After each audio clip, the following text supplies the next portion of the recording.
ಇದ್ರ ಜೊತೆಗೆಲ್ಲ ಸರ್ ಇನ್ನೂ ಒಂದ್ 3-4 ತಿಂಗಳಂತೂ ಸಿದ್ದರಾಮಯ್ಯನವರು ನಿರಾಳ ಅನ್ನೋ ರೀತಿಯ ಸುದ್ದಿ ಕೂಡ ಬರ್ತಾ ಇದೆ. ಅದು ಕೇರಳ ಚುನಾವಣೆ ಕಾರಣವೋ ಅಥವಾ ಬಜೆಟ್ ಮಗದೊಂದು ಕಾರಣವೋ, ಒಟ್ನಲ್ಲಿ 3-4 ತಿಂಗಳಂತೂ ಡಿ.ಕೆ. ಶಿವಕುಮಾರ್ ಅವರ ಪಟ್ಟದ ಕನಸೇ ಅನ್ನೋ ರೀತಿಯ ಚರ್ಚೆಗಳು ಕೂಡ ಆಗ್ತಾ ಇದೆ.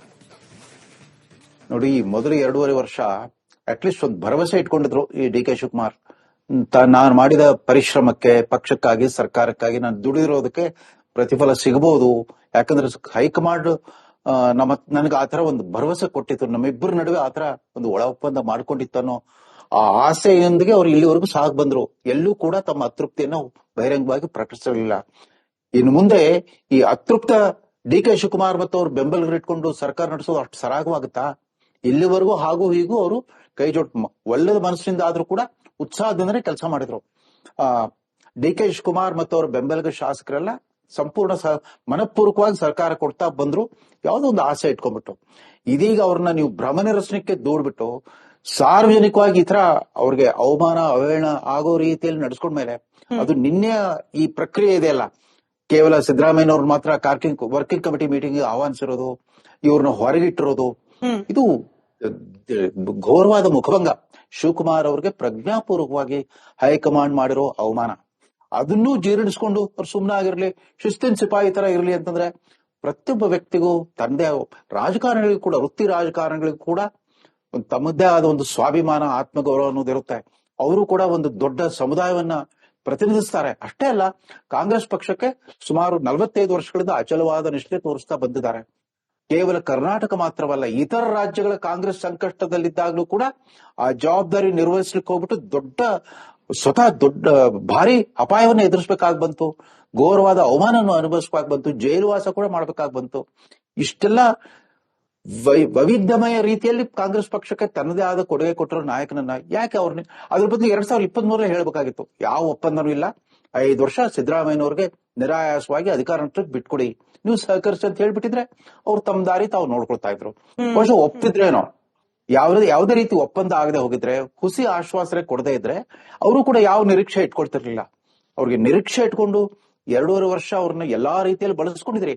ನಿಮ್ಮ ಭಾರತ್ ಜೋಡೋ ಯಾತ್ರಾದಿಂದ ಹಿಡಿದು ಕಳೆದ ವರ್ಷದ ಬೆಳಗಾವಿ ಮಹಾತ್ಮ ಗಾಂಧಿ ಕಾಂಗ್ರೆಸ್ ಅಧಿವೇಶನದ ಶತಮಾನೋತ್ಸವದಿಂದ ಹಿಡಿದು ಇಲ್ಲಿವರೆಗೂ ಕೂಡ ಅವ್ರು ಇದೀಗ ತಾನೇ ಆ ನರೇಗಾ ಕಾನೂನನ್ನ ಕೈ ಬಿಟ್ಟಿರೋದ್ರ ಬಗ್ಗೆ, ವಿರೂಪಗೊಳಿಸಿರೋ ಬಗ್ಗೆ ದೊಡ್ಡ ಆಂದೋಲನ ಮಾಡ್ಲಿಕ್ಕೆ ತಯಾರಾಗಿದ್ರು.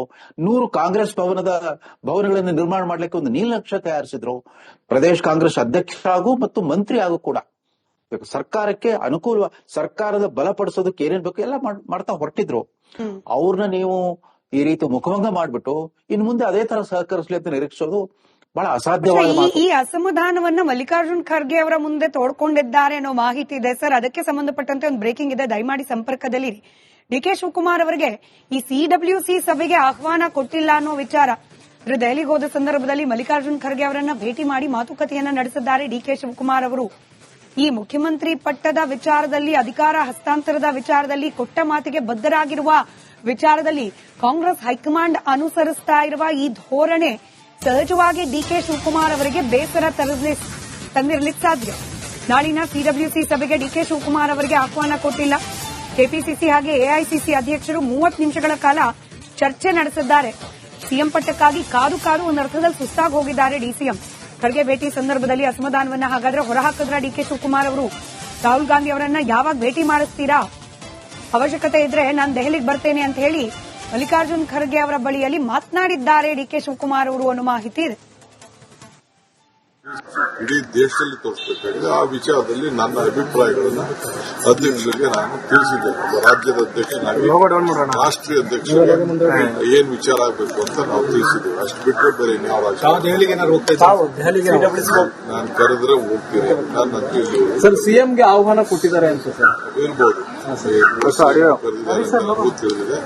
ಡೆಪ್ಟಿ ಸಿಎಂಗೆ ಏನ್ ಕರೆದಿದೆ ಇಡೀ ದೇಶದಲ್ಲಿ ತೋರಿಸಬೇಕಾಗಿದೆ. ಆ ವಿಚಾರದಲ್ಲಿ ನಾನು ರವೀಂದ್ರ ರೇಷ್ಮೆ ಸರ್, ನೋಡಿ ಸಹಜವಾಗಿ ಈಗ ಮಲ್ಲಿಕಾರ್ಜುನ್ ಖರ್ಗೆ ಅವರು ಮುಂದೆ ದುಃಖ ತೋಡ್ಕೊಳ್ಬಹುದು, ಬಟ್ ಖರ್ಗೆ ಅವರು ಆಕ್ಟ್ ಮಾಡ್ಲಿಕ್ಕೆ ಸಾಧ್ಯನಾ?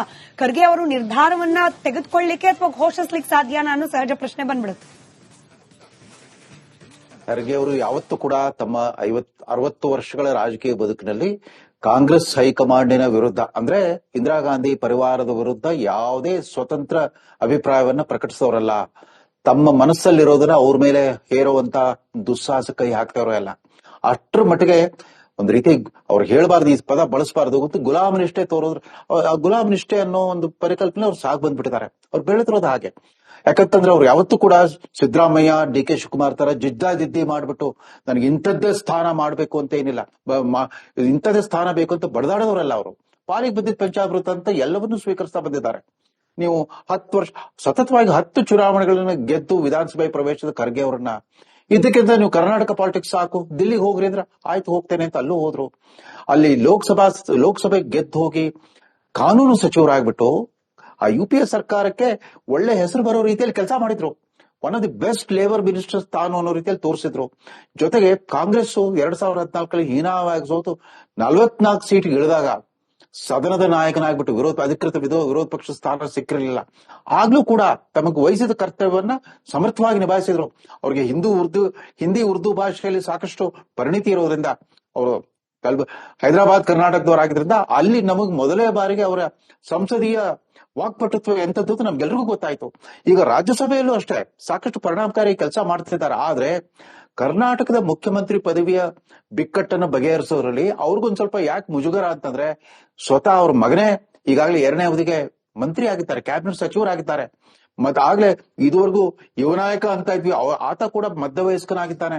ದಲಿತ ಮುಖ್ಯಮಂತ್ರಿ ಅನ್ನೋ ಪ್ರಶ್ನೆ ಬಂದಾಗ ಯಾಕೆ ತಮ್ಮ ಮಗನೇ ಯಾಕೆ ಆಗಬಾರ್ದು ಅನ್ನೋ ಒಂದು ಅನ್ಸಿಕೆ ಕೂಡ ಒಬ್ಬ ತಂದೆಯಾಗಿ ಅವ್ರ ಮನಸ್ಸಲ್ಲಿ ಸುಳಿದಿರ್ಲಿಕ್ಕೂ ಸಾಧ್ಯ.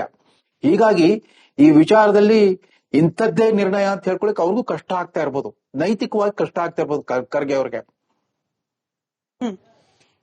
ಈಗ ಮುಂದಿನ ಆಯ್ಕೆ ಇದ್ರ ಜೊತೆಯಲ್ಲೇ ಸರ್ ಇನ್ನೂ ಒಂದ್ 3-4 ತಿಂಗಳಂತೂ ಸಿದ್ದರಾಮಯ್ಯನವರು ನಿರಾಳ ಅನ್ನೋ ರೀತಿಯ ಸುದ್ದಿ ಕೂಡ ಬರ್ತಾ ಇದೆ. ಅದು ಕೇರಳ ಚುನಾವಣೆ ಕಾರಣವೋ ಅಥವಾ ಬಜೆಟ್ ಮಗದೊಂದು ಕಾರಣವೋ, ಒಟ್ಟಿನಲ್ಲಿ 3-4 ತಿಂಗಳಂತೂ DK ಶಿವಕುಮಾರ್ ಅವರ ಪಟ್ಟದ ಕನಸೇ ಅನ್ನೋ ರೀತಿಯ ಚರ್ಚೆಗಳು ಕೂಡ ಆಗ್ತಾ ಇದೆ. ನೋಡಿ, ಮೊದಲು 2.5 ವರ್ಷ ಅಟ್ಲೀಸ್ಟ್ ಒಂದು ಭರವಸೆ ಇಟ್ಕೊಂಡಿದ್ರು ಈ DK ಶಿವಕುಮಾರ್. ನಾನು ಮಾಡಿದ ಪರಿಶ್ರಮಕ್ಕೆ, ಪಕ್ಷಕ್ಕಾಗಿ, ಸರ್ಕಾರಕ್ಕಾಗಿ ನಾನು ದುಡಿದಿರೋದಕ್ಕೆ ಪ್ರತಿಫಲ ಸಿಗಬಹುದು.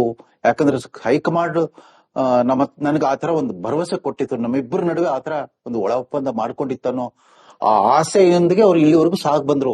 ಎಲ್ಲೂ ಕೂಡ ತಮ್ಮ ಅತೃಪ್ತಿಯನ್ನು ಬಹಿರಂಗವಾಗಿ ಪ್ರಕಟಿಸಲಿಲ್ಲ. ಇನ್ನು ಮುಂದೆ ಈ ಅತೃಪ್ತ DK ಶಿವಕುಮಾರ್ ಮತ್ತು ಅವ್ರ ಬೆಂಬಲಿಗರು ಇಟ್ಕೊಂಡು ಸರ್ಕಾರ ನಡೆಸೋದು ಅಷ್ಟು ಸರಾಗವಾಗುತ್ತಾ?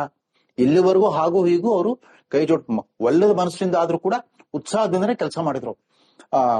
DK ಶಿವಕುಮಾರ್ ಮತ್ತು ಅವರ ಬೆಂಬಲಿಗ ಶಾಸಕರೆಲ್ಲ ಸಂಪೂರ್ಣ ಮನಪೂರ್ವಕವಾಗಿ ಸರ್ಕಾರ ಕೊಡ್ತಾ ಬಂದ್ರು, ಯಾವುದೋ ಒಂದು ಆಸೆ ಇಟ್ಕೊಂಡ್ಬಿಟ್ಟು. ಇದೀಗ ಅವ್ರನ್ನ ನೀವು ಭ್ರಮನಿರಸನಕ್ಕೆ ದೂಡ್ಬಿಟ್ಟು ಸಾರ್ವಜನಿಕವಾಗಿ ಈ ತರ ಅವ್ರಿಗೆ ಅವಮಾನ ಅವಹೇಳನ ಆಗೋ ರೀತಿಯಲ್ಲಿ ನಡೆಸ್ಕೊಂಡ್ಮೇಲೆ, ಅದು ನಿನ್ನೆ ಈ ಪ್ರಕ್ರಿಯೆ ಇದೆಯಲ್ಲ, ಕೇವಲ ಸಿದ್ದರಾಮಯ್ಯನವ್ರು ಮಾತ್ರ ವರ್ಕಿಂಗ್ ಕಮಿಟಿ ಮೀಟಿಂಗ್ ಆಹ್ವಾನಿಸಿರೋದು, ಇವ್ರನ್ನ ಹೊರಗಿಟ್ಟಿರೋದು, ಇದು ಘೋರವಾದ ಮುಖಭಂಗ. ಶಿವಕುಮಾರ್ ಅವ್ರಿಗೆ ಪ್ರಜ್ಞಾಪೂರ್ವಕವಾಗಿ ಹೈಕಮಾಂಡ್ ಮಾಡಿರೋ ಅವಮಾನ, ಅದನ್ನೂ ಜೀರ್ಣಿಸ್ಕೊಂಡು ಅವ್ರು ಸುಮ್ಮನಾಗಿರ್ಲಿ, ಶಿಸ್ತಿನ ಸಿಪಾಯಿ ತರ ಇರ್ಲಿ ಅಂತಂದ್ರೆ ಪ್ರತಿಯೊಬ್ಬ ವ್ಯಕ್ತಿಗೂ ತಂದೆ, ರಾಜಕಾರಣಿಗಳಿಗೂ ಕೂಡ, ವೃತ್ತಿ ರಾಜಕಾರಣಿಗಳಿಗೂ ಕೂಡ ಒಂದು ತಮ್ಮದೇ ಆದ ಒಂದು ಸ್ವಾಭಿಮಾನ, ಆತ್ಮಗೌರವ ಅನ್ನೋದಿರುತ್ತೆ. ಅವರು ಕೂಡ ಒಂದು ದೊಡ್ಡ ಸಮುದಾಯವನ್ನ ಪ್ರತಿನಿಧಿಸ್ತಾರೆ. ಅಷ್ಟೇ ಅಲ್ಲ, ಕಾಂಗ್ರೆಸ್ ಪಕ್ಷಕ್ಕೆ ಸುಮಾರು 45 ವರ್ಷಗಳಿಂದ ಅಚಲವಾದ ನಿಷ್ಠೆ ತೋರಿಸ್ತಾ ಬಂದಿದ್ದಾರೆ. ಕೇವಲ ಕರ್ನಾಟಕ ಮಾತ್ರವಲ್ಲ, ಇತರ ರಾಜ್ಯಗಳ ಕಾಂಗ್ರೆಸ್ ಸಂಕಷ್ಟದಲ್ಲಿದ್ದಾಗಲೂ ಕೂಡ ಆ ಜವಾಬ್ದಾರಿ ನಿರ್ವಹಿಸ್ಲಿಕ್ಕೆ ಹೋಗ್ಬಿಟ್ಟು ದೊಡ್ಡ ಭಾರಿ ಅಪಾಯವನ್ನು ಎದುರಿಸಬೇಕಾಗಿ ಬಂತು, ಘೋರವಾದ ಅವಮಾನವನ್ನು ಅನುಭವಿಸಬೇಕಾಗಿ ಬಂತು, ಜೈಲುವಾಸ ಕೂಡ ಮಾಡಬೇಕಾಗಿ ಬಂತು.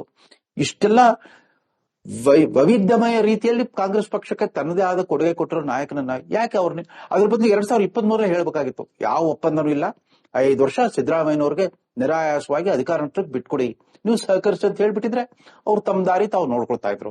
ಬಹುಶಃ ಒಪ್ತಿದ್ರೇನೋ, ಯಾವುದೇ ರೀತಿ ಒಪ್ಪಂದ ಆಗದೆ ಹೋಗಿದ್ರೆ, ಹುಸಿ ಆಶ್ವಾಸನೆ ಕೊಡದೇ ಇದ್ರೆ ಅವರು ಕೂಡ ಯಾವ ನಿರೀಕ್ಷೆ ಇಟ್ಕೊಳ್ತಿರ್ಲಿಲ್ಲ. ಅವ್ರಿಗೆ ನಿರೀಕ್ಷೆ ಇಟ್ಕೊಂಡು 2.5 ವರ್ಷ ಅವ್ರನ್ನ ಎಲ್ಲಾ ರೀತಿಯಲ್ಲಿ ಬಳಸ್ಕೊಂಡಿದ್ರಿ. ನಿಮ್ಮ ಭಾರತ್ ಜೋಡೋ ಯಾತ್ರಾದಿಂದ ಹಿಡಿದು ಕಳೆದ ವರ್ಷದ ಬೆಳಗಾವಿ ಮಹಾತ್ಮ ಗಾಂಧಿ ಕಾಂಗ್ರೆಸ್ ಅಧಿವೇಶನದ ಶತಮಾನೋತ್ಸವದಿಂದ ಹಿಡಿದು ಇಲ್ಲಿವರೆಗೂ ಕೂಡ ಅವ್ರು ಇದೀಗ ತಾನೇ ಆ ನರೇಗಾ ಕಾನೂನನ್ನ ಕೈ ಬಿಟ್ಟಿರೋದ್ರ ಬಗ್ಗೆ, ವಿರೂಪಗೊಳಿಸಿರೋ ಬಗ್ಗೆ ದೊಡ್ಡ ಆಂದೋಲನ ಮಾಡ್ಲಿಕ್ಕೆ ತಯಾರಾಗಿದ್ರು. 100 ಕಾಂಗ್ರೆಸ್ ಭವನಗಳನ್ನು ನಿರ್ಮಾಣ ಮಾಡ್ಲಿಕ್ಕೆ ಒಂದು ನೀಲನಕ್ಷೆ ತಯಾರಿಸಿದ್ರು. ಪ್ರದೇಶ ಕಾಂಗ್ರೆಸ್ ಅಧ್ಯಕ್ಷರಾಗೂ ಮತ್ತು ಮಂತ್ರಿ ಆಗು ಕೂಡ ಸರ್ಕಾರಕ್ಕೆ ಅನುಕೂಲ, ಸರ್ಕಾರದ ಬಲಪಡಿಸೋದಕ್ಕೆ ಏನೇನ್ ಬೇಕು ಎಲ್ಲ ಮಾಡ್ತಾ ಹೊರಟಿದ್ರು. ಅವ್ರನ್ನ ನೀವು ಈ ರೀತಿ ಮುಖಭಂಗ ಮಾಡ್ಬಿಟ್ಟು ಇನ್ನು ಮುಂದೆ ಅದೇ ತರ ಸಹಕರಿಸಲಿ ಅಂತ ನಿರೀಕ್ಷಿಸೋದು ಬಹಳ ಅಸಾಧ್ಯವಾದ ಮಾತು. ಈ ಅಸಮಾಧಾನವನ್ನ ಮಲ್ಲಿಕಾರ್ಜುನ್ ಖರ್ಗೆ ಅವರ ಮುಂದೆ ತೋಡ್ಕೊಂಡಿದ್ದಾರೆ ಅನ್ನೋ ಮಾಹಿತಿ ಇದೆ ಸರ್. ಅದಕ್ಕೆ ಸಂಬಂಧಪಟ್ಟಂತೆ ಒಂದು ಬ್ರೇಕಿಂಗ್ ಇದೆ, ದಯಮಾಡಿ ಸಂಪರ್ಕದಲ್ಲಿರಿ. ಡಿಕೆ ಶಿವಕುಮಾರ್ ಅವರಿಗೆ ಈ ಸಿಡಬ್ಲ್ಯೂಸಿ ಸಭೆಗೆ ಆಹ್ವಾನ ಕೊಟ್ಟಿಲ್ಲ ಅನ್ನೋ ವಿಚಾರ, ದೆಹಲಿಗೆ ಹೋದ ಸಂದರ್ಭದಲ್ಲಿ ಮಲ್ಲಿಕಾರ್ಜುನ್ ಖರ್ಗೆ ಅವರನ್ನ ಭೇಟಿ ಮಾಡಿ ಮಾತುಕತೆಯನ್ನ ನಡೆಸಿದ್ದಾರೆ ಡಿಕೆ ಶಿವಕುಮಾರ್ ಅವರು. ಈ ಮುಖ್ಯಮಂತ್ರಿ ಪಟ್ಟದ ವಿಚಾರದಲ್ಲಿ, ಅಧಿಕಾರ ಹಸ್ತಾಂತರದ ವಿಚಾರದಲ್ಲಿ, ಕೊಟ್ಟ ಮಾತಿಗೆ ಬದ್ಧರಾಗಿರುವ ವಿಚಾರದಲ್ಲಿ ಕಾಂಗ್ರೆಸ್ ಹೈಕಮಾಂಡ್ ಅನುಸರಿಸ್ತಾ ಇರುವ